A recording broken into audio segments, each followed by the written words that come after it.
All right, good evening, everybody. Mayhem the Mentor here again.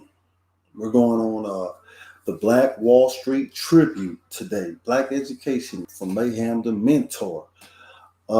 Today we're going to be talking about the second Black massacre in the United States of America, which would be Memphis, Tennessee in 1866. This would be 2 out of 26 massacres that happened after the Civil War in America. So, what happened in this massacre was this was the first major Black massacre that happened after the Civil War had ended in the South. It happened in Memphis, Tennessee. And for anybody who might not understand about what Memphis, Tennessee was like in 1866, it was very much a major city in the United States of America at that time for that area.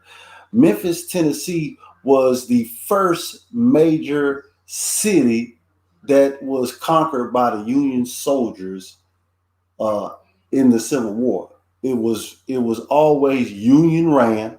The Confederates, the powder puff Confederacy laid that city down first. Facts, laid it down. They was cowards. They quick, laid it down. Oh, we ran. They ran up out of there. The Union Army took that place over first. So there was always the white hostility there.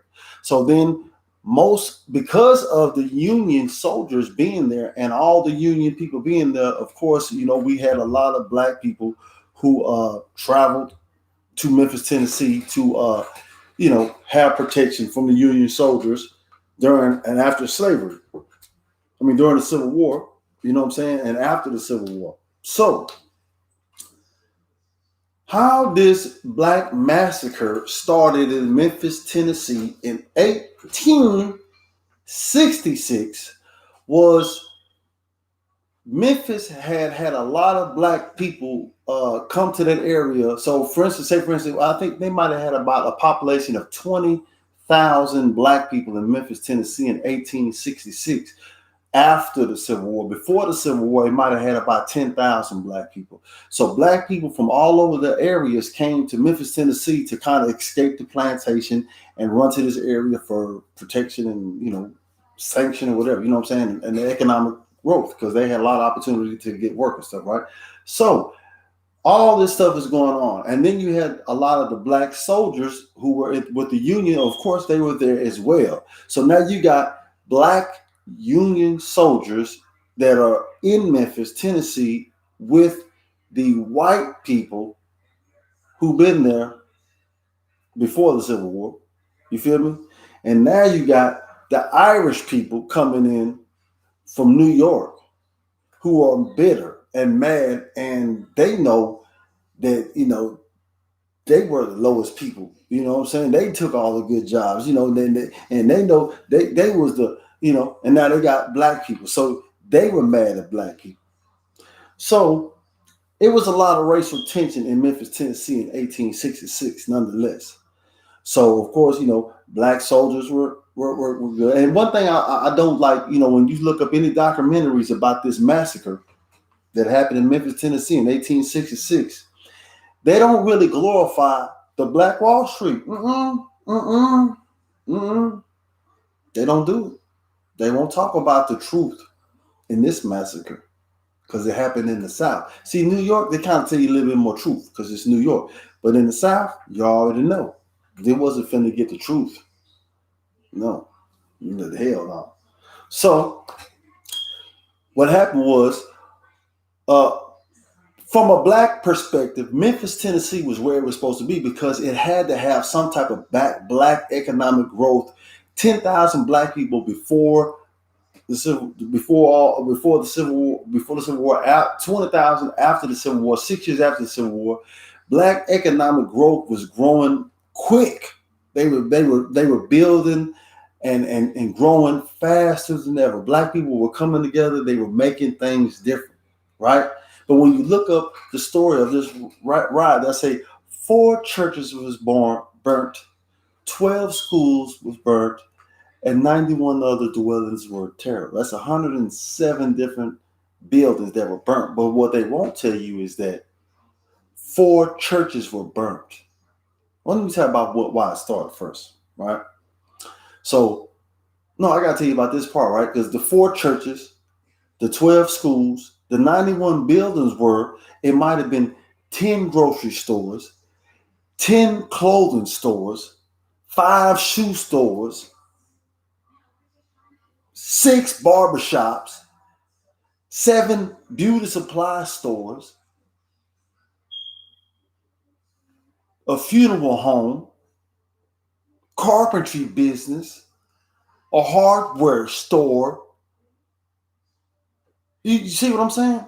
This was in Memphis in 1866. White people burnt and destroyed everything in the area. They burnt down every church. They burnt down every 12 schools. Every school, they burnt down every black school in 1866 in Memphis, Tennessee. Burned it down. They burnt it down. Then they said they destroyed 91 other dwellings because they don't want to say 10 grocery stores, 10 clothing stores, 10 barbershops, 10 beauty supplies, 5 clubs. They don't want to say that because if they say that, it's going to say how much wealth, economic power that these white people just destroyed, that black people had just created for themselves. 2 plus 2 is 4.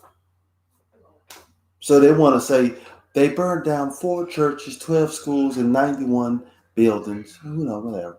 No, it's not whatever. It's not whatever. Imagine if that would have happened. Imagine if I told you, yeah, man, this group of people, man, they burned down 5 churches, 12 schools, 10 Walmarts, 10 Krogers, 10 Foot Lockers, 5 barbershops, 10 beauty supply stores, the funeral home. If I told you somebody, you wouldn't be able to. Not one person was persecuted for any crimes that happened on May 1st, 2nd, and 3rd in Memphis, Tennessee in 1866. Not one white person answered for that. Not one white person got in trouble for that. Not one. Not a one.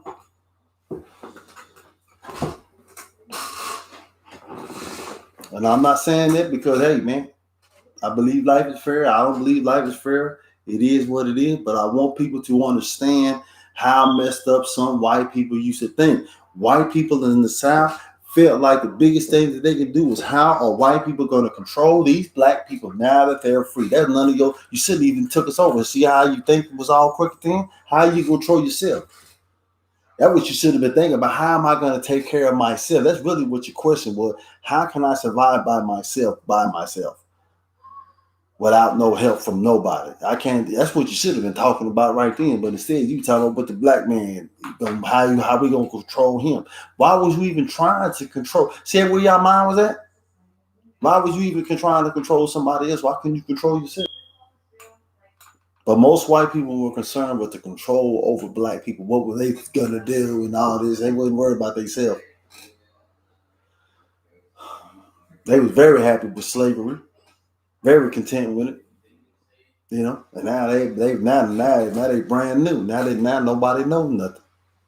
No, it wasn't. Yeah, it was, and the white people who giggle about it today, because there are numerous white people in the South right now who are alive and breathing today that giggle and laugh about it. But if the shoe was ever on the other foot, if you ever was put in a compromising position, boy, y'all learn so quick how weak and soft your mindset really is, and your position on this planet really is. But it is what it is. I'm not telling you to be mad or hate anybody. I don't want nobody to lose their composure. I just want to tell people the truth about the reality of Black Wall Street. And it was one of the last black massacres that this country. I'm a Black American expert history. I teach this stuff. I love it, breathe it. I'll talk about it all the time. We can talk about it all. Let's talk about it, right? So we talk about the second Black massacre for the tribute for Black Wall Street, right? So it happened in some Union soldiers, some powder puff ass black people was out there hanging out, probably some Beale Street, and they was full of that alcohol. Some white boys came down to the black side, the South Memphis, where young Dolph was at. Some white police officers came down to South Memphis and was telling them black people in South Memphis, the Union soldiers, the OG gangsters, triple OGs, telling these black men they need to calm down. Then black men told them white boys after doing that war and showing these white boys how to get it, maybe a little alcohol had them crunk or whatever. They said, man, y'all better get up out of here, man, before the sun is down. And so they started screaming and shouting or whatever, and the white boys had to leave. And I guess the white boys wasn't leaving fast enough, and so somebody wanted powder puff. It wasn't a real guy, wanted powder puff playing around. Troy was a powder puff. Y'all had powder puff back in 1866. He shot in the air, and these white boys turned around and shot back and shot somebody in their face. Right? Black people can't have that. And so them black people shot back and, shot them, but they didn't kill them. They shot them back and they ran them, but they were police. But now, because of a powder puff shooting, playing around, shooting in the air, the white man shot, and now we shot back at the police. So, of course, the police going to go get the fireman. And before you know it, the Irishmen up in Memphis and all the other white boys in Memphis, they came back to South Memphis, and they tore Memphis up. 1866, May 1, 2, and 3. Why? Because of a Union soldier shooting at a white man. A white man shot back. And it sparked. And that riot lasted 3 days. It was one of the main riots that solidified the 14th Amendment in the Constitution, so we can be free. So thank you, white people, and salute to you, black people who had to take the bullet. I guess, I don't know what the hell that was about, but to the powder puff who shot the first shot, man, I don't know. I'm going to just say bless your heart. I don't know really what to say because I don't know. But I'm just know the facts of the story. And just want you guys to know the reality of the world, right? In order to know where you're going, you got to know where you came from. You know what I'm saying? And for all these white people who always talking about why I'm so whatever in my feelings, or I'm sensitive, or I don't know what I'm talking about because I'm cuckoo and I don't know whatever, and I'm just racist. No, sir. I know the truth, and I'm not racist at all. I'm just telling you like it is, and you don't want to accept it. So who's crazy? Me or you? I don't know. You know what I'm saying? But I have no ill intent on anything, and I want everybody to understand that mass incarceration is real. These people got a plan for you. If you don't know, you won't mind somebody. And it ain't hard to be a good person and have a good life, man. You know what I'm saying? You ain't got to prove nothing to nobody. Just be a good person and maintain your composure, man. Mayhem the mentor. If you knew better, you do better. The more you know, the less you can be manipulated by anybody, even me. Trust me. You know you on your game. Ain't nothing else to tell you should bother you at all. You should like, yeah, that's real. I need to hear that. So this is the end of part 2 on Black Massacre Tribute. Over and out.